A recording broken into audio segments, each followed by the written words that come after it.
I never try to make too big of a deal out of some comments because when you're on a platform like YouTube, you're getting some crazy comments. But I got one earlier this week that said, Mike, there's no way that you're reading this many books this fast. And I can see how from the outside looking in, sometimes it'll feel like that. You'll see some booktubers who, read a book a day, or I read 48 books this month. I get that. But for the month of November, I read 2.5 books. And I'm like, that's when you chose to make that comment?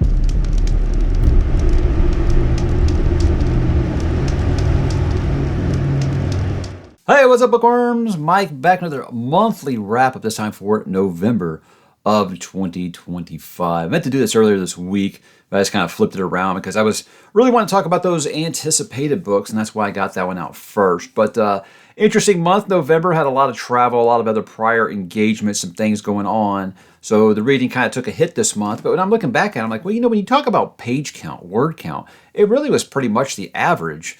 But it's just kind of funny how that does go about. So let's get into it, guys. Let's talk about what I read this month. I read 3-ish books. And what I mean by that is I finished one I began earlier in the year. That was Strength of Few. And then there was 2 others that I did finish. And then I started 2 more.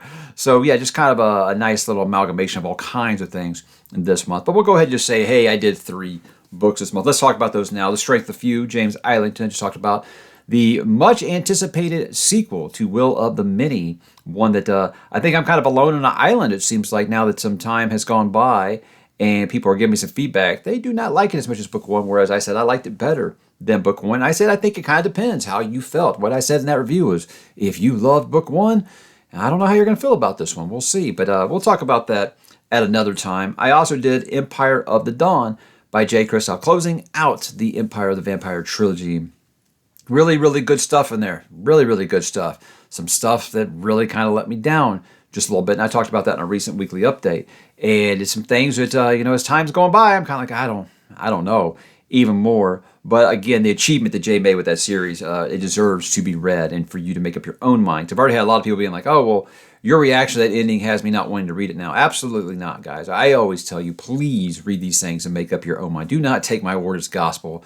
Because I have several, I kind of joked recently, several of my patrons seem to have opposite opinions of me lately. And, that's fine. I want you guys to read things and make up your own mind. You don't have to agree. You don't have to be in lockstep with me. I don't want you to be in lockstep with me.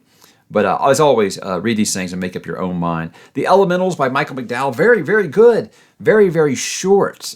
This was one where I was like, look, I know that Michael McDowell was a, kind of a paperback guy. So they kind of wanted to get these quick stories out that they could sell really quick off the shelves. They're just quick little one-sitting kind of reads. And that's kind of what this was. Reading this after Blackwater, I think I kind of put I was having a little bit of a book hangover as well with Empire of the Dawn. But the fact is that it was very short and Blackwater was so incredible.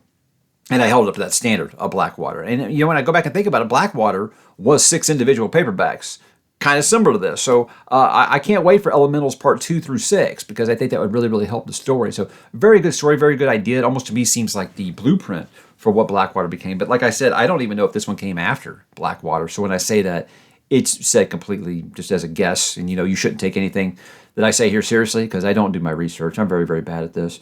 But Elementals, Michael McDowell, I don't think he could write a bad story. I've only read 2, so that might seem kind of a wild boast. But sometimes you just know about an author if their style is going to click with you. And it seems like Michael McDowell's style is definitely going to click with me. The Incompletes, I started The Last Coyote, which is a Harry Bosch novel by Michael Connelly. That's for the *Illuminati.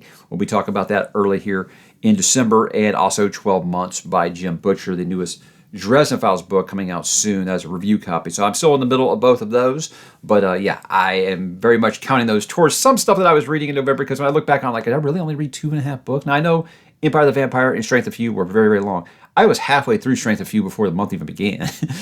So again, with all the travel and things like that, we did have 2 events. I did the Sun Eater Gala in North Carolina, and I was emceeing Jay's event in Dallas here for his release of Empire of the Dawn. So it was a very, very busy month combined with the holidays and stuff. Things are going to kind of happen. But I said, again, you go down and you break it down by page count. It probably was around my normal 4 books average, I think, that I do get. So no, I know there are a lot of things out there saying that booktubers don't actually read as much as they say they do. For me, guys, I don't make this channel for content. This is what I'm reading. I'm never going to say I'm reading something that I'm not. If not, I would have just told you guys that I finished *𝕤𝕤𝕣𝕠𝕜𝕤, I finished *Witcher* just to make you happy. I'm never going to bullshit about what I'm reading. So I understand. Again, I understand where that comment's coming from, because it is getting quite hard, especially when you ask some of these people to recount some things like I don't remember. I don't audiobook. And again, I don't think 4 books or less per month is a lot. When it's your primary hobby, it really isn't that much. I don't go outside a lot, guys, unless it's to go to work and back, So, again, in the end, it's not anything I feel like I need to defend or anything. I just found the comment rather amusing in a month where I couldn't even finish 3 books, to be the month where someone accuses me of not actually reading as much as I do. But what I did read, it's time to pick a book of the month. Now, this was a very, very close race, and I think all 3 books were up for it for several different reasons. Obviously, Strength of Few, very good. I liked pretty much all of it. It meandered a little bit in some places, but there was nothing that really upset me about it. Empire of the Dawn, meander would be the word, and when you get to the end, you see that was intentional. There was a reason, but that ending is one of those, like I said, I'm about a week removed from it now, and the arrow was pointing down a little bit, and I feel like that kind of took it out of the running. The Elementals, great. Way too short. Way too short. So I hate to say it's by default, because it was a really, really great book, guys, but it is going to be The Strength of the Few by James Islington. Now, I think that this would have probably been the favorite at the beginning of the month for most people. I think I seem to like the Empire of the Vampire series a lot more than some of my viewers do, whereas just about everybody I know that watched this channel was just like floored when I didn't say *𝕤𝕠𝕠𝕜𝕤 was the greatest book I'd ever read. They were really, really floored by that. So the fact that I liked this so much, I think it probably raised some red flags for them. Like, okay, well, you didn't love book 1 like I did. Why do you love book 2 so much? Now they finished it, they're kind of like, yeah, I'm still very much in the camp of *𝕤𝕠𝕠𝕜𝕤 as the better book. I think with this, guys, it took things about history, real-world history that I love, and put our character into those. It seems like everybody's doing the ancient Greece, Rome, all that stuff. And so when someone's going to kind of float into some Viking Celtic stuff, they're going to kind of go into ancient Egypt, these are some of my favorite time periods to play around with. And with James successfully writing 3 POV characters of the same guy and giving them very different stories and making them all coherent, making them all flow well, I think it was a hell of an achievement. And it really, really opened up a sense of adventure that I felt like I didn't get with the first book. I felt like I got a lot of politicking, a lot of magic school stuff that I'm kind of tired of. But I also, with book 2, got that kind of ancient Egypt, Stargate, SG-1 kind of adventure. I got that Last Kingdom kind of found family, Viking Celtic story. I liked quite a bit what he was doing there. It felt like a mashup of 3 different genres, and he did it very, very successfully, while also still making it feel very, very futuristic. I think that's something he does really, really well. And it's one of those, again, where I told you after I finished The *𝕤𝕠𝕜𝕤, I was like, I kind of feel like I need to see where the series goes and see if it makes this better in hindsight. And I do. I think very much like *𝕦𝕤𝕤𝕤, I didn't have to wait. But with *𝕦𝕤𝕤𝕤, when I finished book 2, I was like, what in the world? And I finished book 3, I was like, oh, okay, everything's, well, I would say clear now, because there are still questions I have about the *𝕦𝕤𝕤𝕤 series that I think I would actually figure out on a reread. But I think it's with his series, because of how many dangling plot threads there are when you go back to him at the end, it makes the previous books better. And I feel like this did make book 1 better in hindsight from some things that are clearer to me now. Now I have more questions than answers, of course. I think that's what the middle book in a trilogy, or I'm sorry, he said it's going to be 4 books now. That's what a second book in a 4-book series is going to bring about. It's going to bring about some more questions, I think. But he does give you some answers. And again, that sense of adventure and an ending that had me refreshing his website to know when is book number 3 coming out. I think he did exactly what he set out to do. And for someone like me that was kind of lukewarm on the first book, where I said, again, I really liked that book, lowercase l. The Strength of Few, I absolutely loved it, and I cannot wait to see what comes next. And guys, that is why it's my book of the month for November of 2025. If you have not read the series yet, do so. You don't have that long wait for book 2 like the rest of us did have. So how about some most popular content for the month, guys, to get out some things? Like I said, was traveling a lot, so we got out 11 videos this month. That's not too different, usually about 12. You say on average there's four weeks a month, and I put out 3 videos a week, so you think that'd be about 12. Still not doing any live streams, just because I'm just scared of StreamYard. They're just so unreliable, so I haven't really done any of those. I might be trying to get back to it here at the end of the year. I usually do an end of the year live stream, but I haven't planned one yet, but maybe I will. But 11 videos this month. It's the first time, I think, in 5 years I've missed a weekly update. I went out of town, and when I got back, I was just so wiped out. I was like, I'm not recording a weekly update today.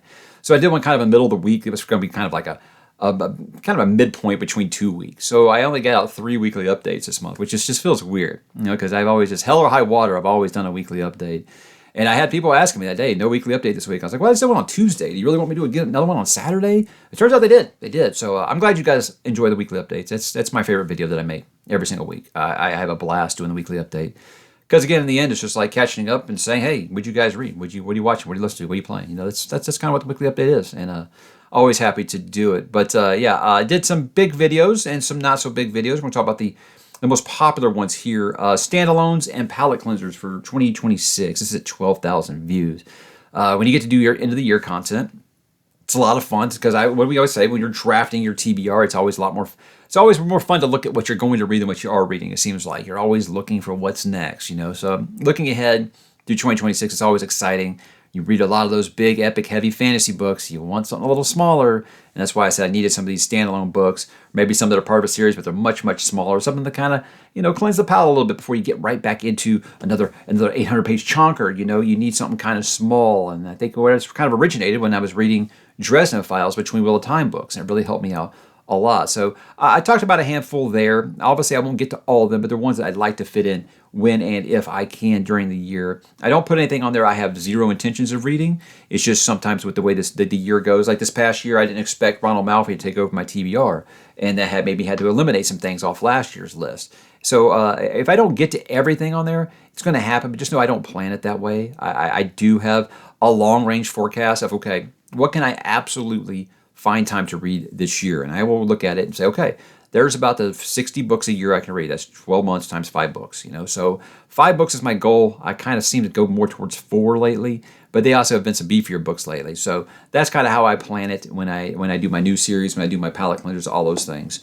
That's how I kind of plan what do I actually have room for, especially since I'm continuing with series this year. And speaking of new series on my TBR for 2026. This is at 12,000 views as well. It was cut in half from what previous years are.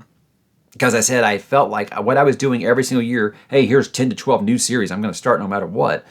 And then I started doing my scheduling. I was like, I don't have time to start any book 2s or 3s or continue with any of these series. So I said I want to kind of cut that in half this year. Always want to start a couple of new series, just because no one wants to do nothing but play catch up all year. You want something new. You want to visit some new worlds. I think that's important. Helps us avoid burnout. It really does. So I cut that in half a little bit. Only put out like 5 and a maybe palette cleanser one. Kate Daniels is the one that made both of those. But again, it's just kind of, we're going to see how it goes, really. But there are some new series that I want to start next year, and some I'm very, very excited about. We'll be doing one as a read-along in January through April. That's going to be Raymond Feist's Magician series, or it's actually Rift War. The first book is Magician, and we'll be doing that. So if you guys want to join us on that read-along, it's actually got a lot more people jumping on board than I was anticipating. The ℚ𝕦𝕤𝕠𝕠𝕜 guys are even going to join me on this one. We'll be doing that over on my Discord, so if you guys want to join the Discord, it is free. It is free, and at first it might seem overwhelming. There are like 9,000 users there, but you can find your own little niche there. And there's people that, like I talked to a guy the other day, I was like, oh man, I didn't even know you were on the server anymore because I hadn't seen him in so long. He's just been kind of hanging out in the Wheel of Time and Dresden Files channel, and I had no idea. So ℓ𝕬𝕠𝕜, it was good to see you, my brother. But he's been with me since 2019, so it's one of those things where the community, it's got something for everyone. So hopefully you can jump on the Discord and join the community because we would love to have you. And we'll be doing each of the Rift War books here, January, February, March, and April of this year. Hope you will join us. My Strength of You review, I did that one, and it did not do anything really much at first. And I kind of was like, okay, well, maybe reviewing sequel books is a bad idea. Then it seemed like everybody finished the book, and then they started watching. So that's up to 10,000 views, which for a standard book review, guys, is pretty good, especially a sequel book. It's actually pretty decent. I'm usually looking at 4,000 views or less on one of those. Like some of my standalone Stephen King multiverse into the multiverse videos, if I get 5,000 views, it's impressive. So sequel books and something on a long series or something like that usually are just dead on arrival. And I thought that's what this one was, but it kind of took off a little bit. Not quite to the lengths that the Joe Hill one did, but this one did pretty decent. But I talked about everything I loved about it, which I won't recap that I just told you why it's my book of the month. But I talk about it a little bit more in depth in there, the specific things I liked, some things that kind of missed for me, and why I think there's some things about it I think were much, much more superior to the first book. And again, just my opinion, but I do seem to be on the unpopular opinion of that side of it. The rest is just all wrap-ups and weekly updates and stuff like that, guys, and I don't like to really count those in this. Book haul did decent, things like that. But as far as like original content, yeah, it was lacking a little bit this month, I think, because like I said, traveling, prior commitments, things like that. And it's going to happen a little bit. If there was one video I'd like to kind of put a spotlight on, for me, that was a lot of fun, was getting to speak to Ronald Malfi. You know, I talked earlier about he took over my TBR this year. It was unexpected. I read like 6 or 7 of his books this year. So getting a chance to kind of wrap up the year by speaking with the man about everything. And he took time to talk to me about every single book that I had read of his.